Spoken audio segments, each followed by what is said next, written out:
The passenger seat, that because this is the flare model, it's also fitted with an electronic footrest, so as you can see you really can get comfortable with that. Comes out quite far.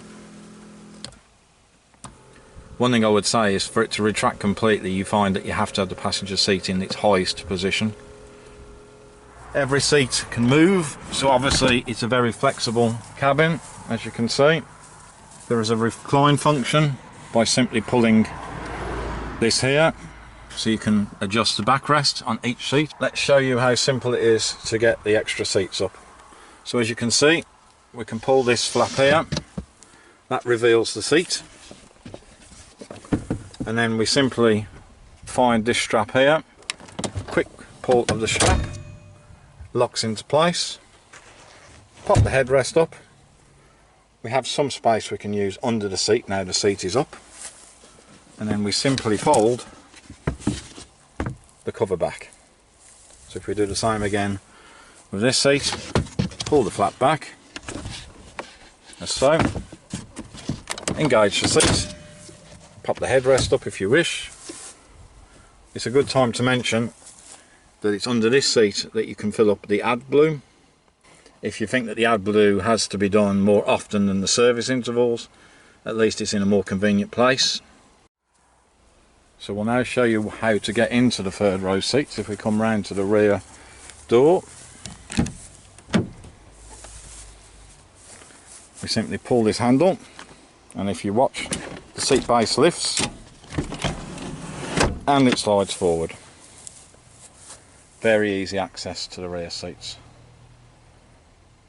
As far as legroom is concerned, obviously if there were people using this, and we have used these seats a lot, then we would move the middle row of seats part the way forward, which would give a good balance of legroom still for those passengers, whilst giving some legroom for the third row passengers.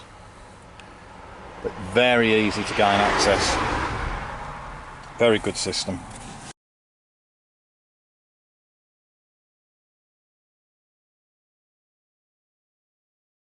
We'll now go and pop the seats back down, which again is very simple.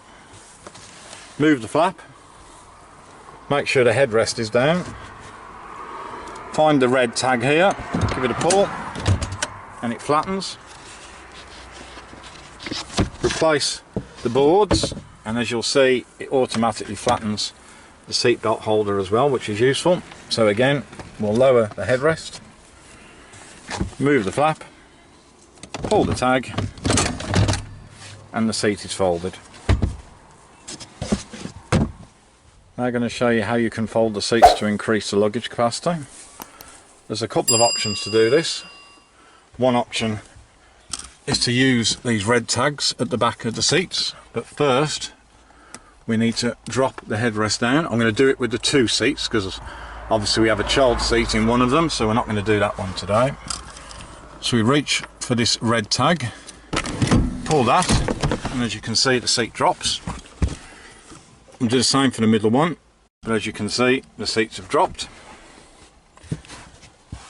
If we just go round to the rear door,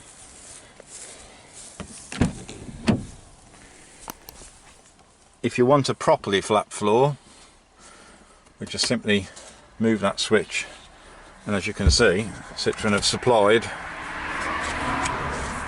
some boards on the backs of the seats, and then if we go back round to the boot, we'll find that's given quite a flat floor space.